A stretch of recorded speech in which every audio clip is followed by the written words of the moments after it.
Good morning, Rwanda. Good morning, Africa. Good morning, the whole world. Um, I'm Ishmael and representing GuideWise Africa. Today, we've been honored to meet one of the rising stars of Rwanda. His name is Kevin Mugabe. He's been in the industry for now over 2 years, and we wanted to hear his journey into guiding and some advice as well from the rising star.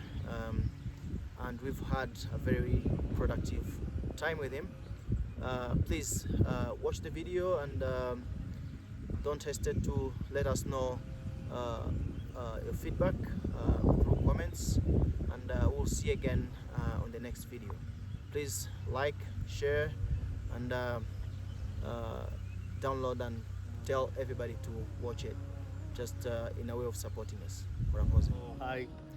Hi fellows, my name is Kevin Mugabe, and very much thankful to GuideWise Africa for having me.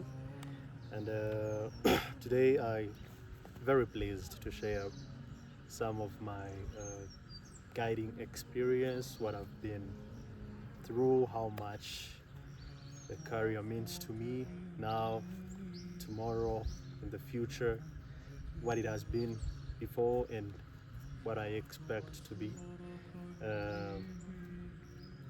I've been here this is my second year, I would say, but I've been here for pretty much longer, having been affected by the COVID-19. Had to be here a year before. Unfortunately, that had to happen, of which a number of sectors were affected, despite the tourism industry, sectors like agriculture, a number of things, I would say, to mention but a few. Besides that, it was never it was a hindrance, but it didn't stop me to aim big. It didn't stop me to go for what I felt like was my dream, and of which at the moment I think I'm living the dream, and I would wish this to everyone, to live what they think would be their dream. Yep, that's it at the moment. It's been 2 years, but it's been a good ride along the road. Worked with pretty number of companies. Let's go tours, Miss Rwanda Safaris, Wilderness. I've enjoyed this, and I think it's going to be even more better than it is now. Yep, mostly that's it.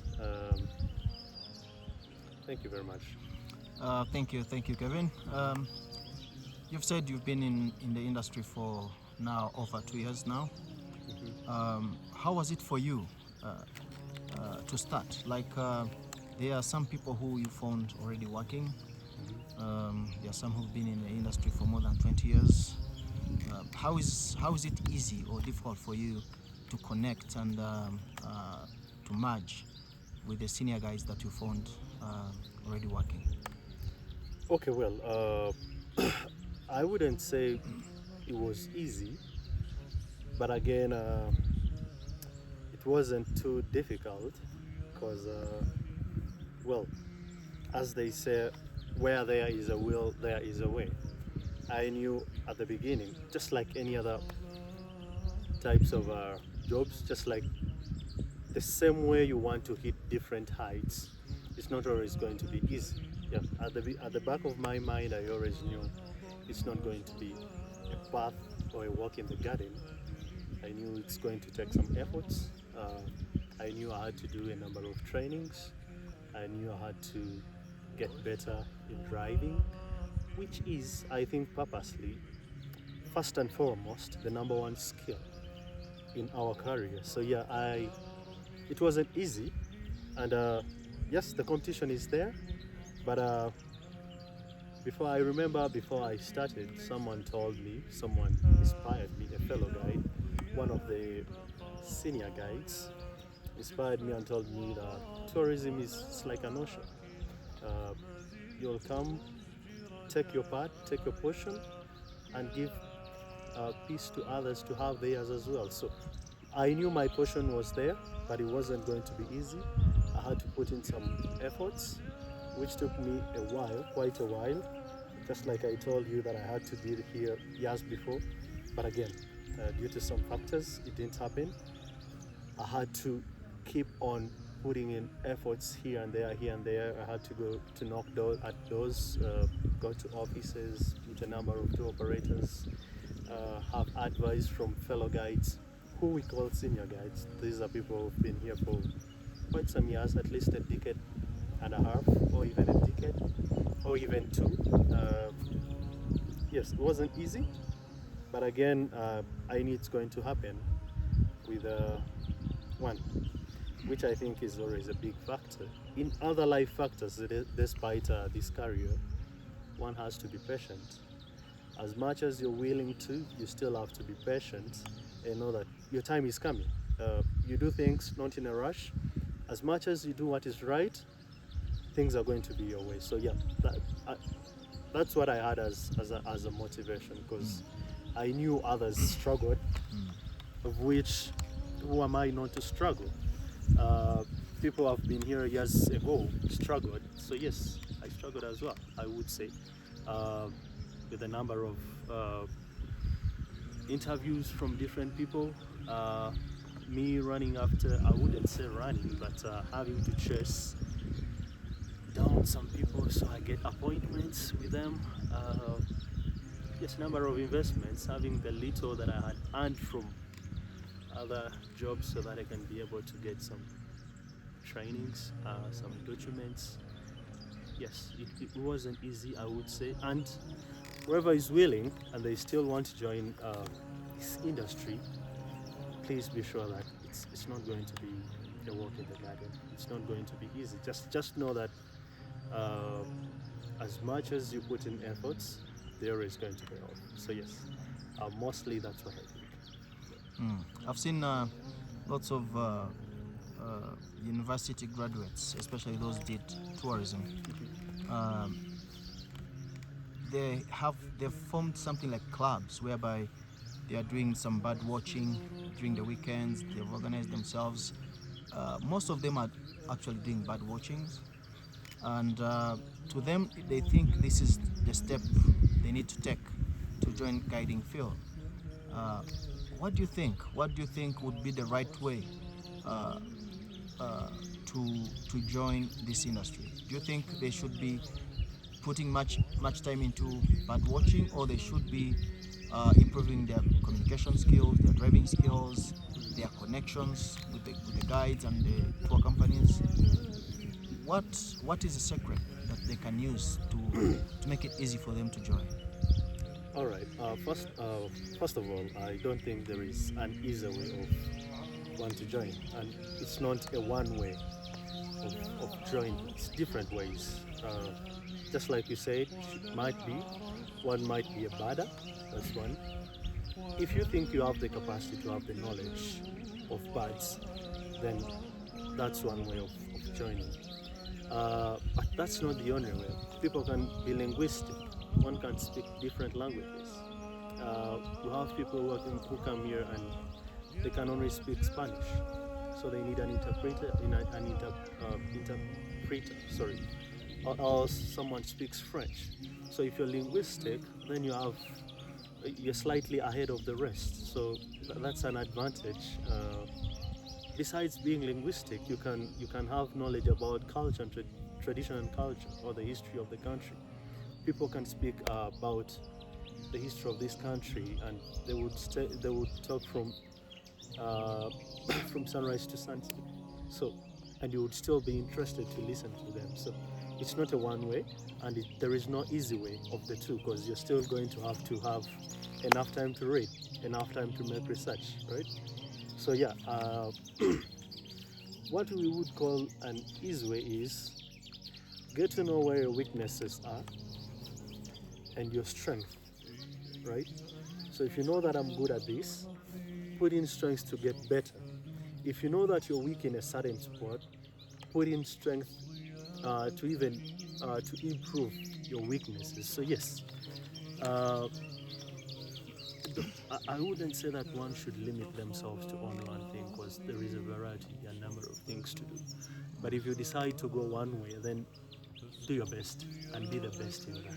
Yes, so I recommend one to sit down, get to know what you can do best, and go that way. If you think you can be linguistic, do that. If you think you can be a badder, do that. If you think you can talk about the history, you can be more into culture, do that, right? We have people who specifically do work in do cycling activities. Others do canoeing activities. So the industry is very big for one to limit themselves. Yes. Personally, I I work with a number of companies as a freelancer at the moment, but I've not limited myself to one thing. I do as much as possible to learn about birds, to learn about tree species, to learn about savanna parks, to learn about people's behavior. We have different clients who have different attitudes. So you have to be able to know if one is upset, how do you bring them back down to how do you make a guest happy? How do you go an extra mile, right? So as much as you don't limit yourself, there is always going to be a way. Just know your strengths and then go that way. Yep. So during the preparation of the trip for you, what do you do when a trip is coming, and what makes a successful trip for you, and what makes it a failure during a trip? Just to combine, also maybe after answering the two questions, share with us, if you're willing, maybe some of the experiences during the trips that we've been running. When I get guests, let's say I pick them from the airport, maybe from the hotel. One, there is, as you've asked me, that what makes a trip successful or a failure. Sorry. I would simply say it's mostly about how you brief your guests. It's a very big factor that one, I make sure that I read the itinerary over and over and over. So if I know that I have a Gola trek, one or two, if I have golden monkeys, if I have a hike on any of the volcanoes, I get to know that yes, if they're going to hike, which volcano are they going to hike? If it's 3,400 meters high, then I let them know that the altitude is this high, right? I get to know that you have to put on this attire, put on hiking boots, put on this. So it's more on the briefing. That's the number one factor that I do, that I really consider when getting my guests prepared for the trip. I thoroughly give them a briefing of all these activities I'm going to do. Then besides the activities, before we get to where the activities happen, there is always a drive to these activities. A case in example, if I'm driving from one city to the other, that is from either Kigali or to the volcanoes, Kigali to the Nyungwe or Akagera, you brief them how long this journey takes, what you expect, what they should expect from the journey. If it's heavy trucks, you let them know. So you prepare them ahead of time. You find yourself in things. That's one way of preparing. So if you say that how I prepare a trip, it's more like how do I prepare my guests for the trip. It's mostly about briefing them. For other factors, I think mostly that's it. It's mostly with the briefing. So I read the itinerary, I make sure that I know what the itinerary will require me, and then I brief the guests. Yeah. I don't know if I've really answered you. Yeah, sure. How much as you? Though I was mostly looking at what you do before the guests come. Like you have a trip starting next week, let's say, or starting 3 days before? Yeah, what do you do in a way of preparing for the trip? Okay, well, maybe that was the question. Probably I might have not answered it as the right way, but so in preparation, one, I get to know the itinerary. That's where they're going to stay and which activities they're going to do. Secondly, I get to know that I have all the permits that I needed for these activities, because each and every activity, a guest has to be permitted to do it. That's it. If I have the permits, I know what the itinerary requires me, I know all the activities, I get to know which vehicle I'm going to drive and in which condition is it. Does it have any braking issues? Then I have to work on that. If days before the actual day of the trip. What else? I get to know that I have the uniforms necessary for me to put on, because, well, another big factor in this industry, one has to be very smart, very well dressed, because it's a very big impression not only to your guests but also to your fellows and to the operators, to the two operators as well. You have to be smartly dressed. So yeah, it's another factor that I really consider. And the other thing, at times we have guests who fly from here to there. I get to know that I get in touch with the aviations to know that these guests are flying off this flight and they're heading here, so I plan ahead of time. Are they flying directly to the hotels, or are they flying to airstrips, right? I also consider that. So those are the factors that I consider while preparing for the trip: the vehicle, itinerary, permits, and then dressing code. Yes. So for the past 2 years, what was your funniest trip or scariest trip? Well, I wouldn't call it scariest, because there is nothing that I've found scary. I would call it fun. One time I had a trip in the Nyungwe, and my guests had to go to do the trek in Gisovu.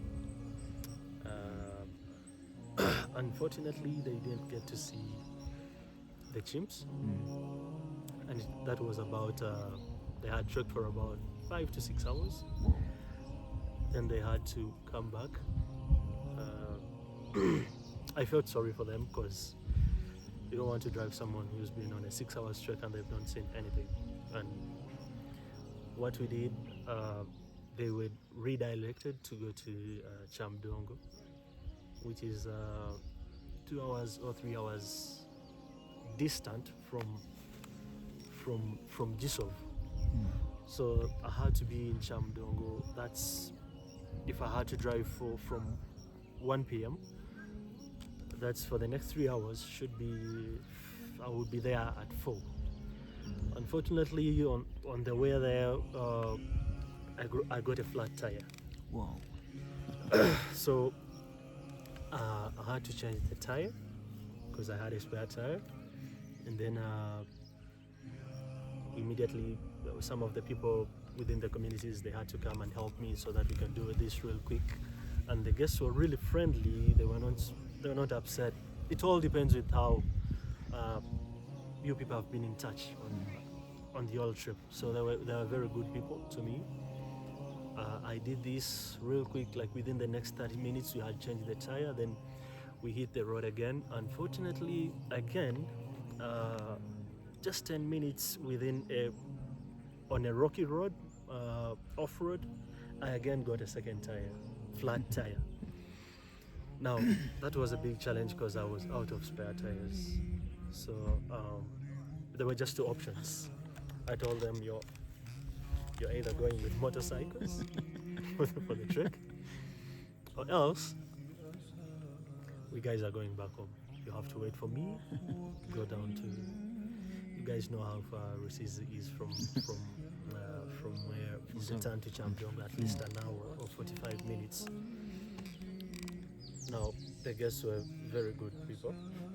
They accepted. But first of all, I talked to the tour operator, let them, this has happened, this is the only option. And they really wanted to see them. If I remember well, these people were on a honeymoon.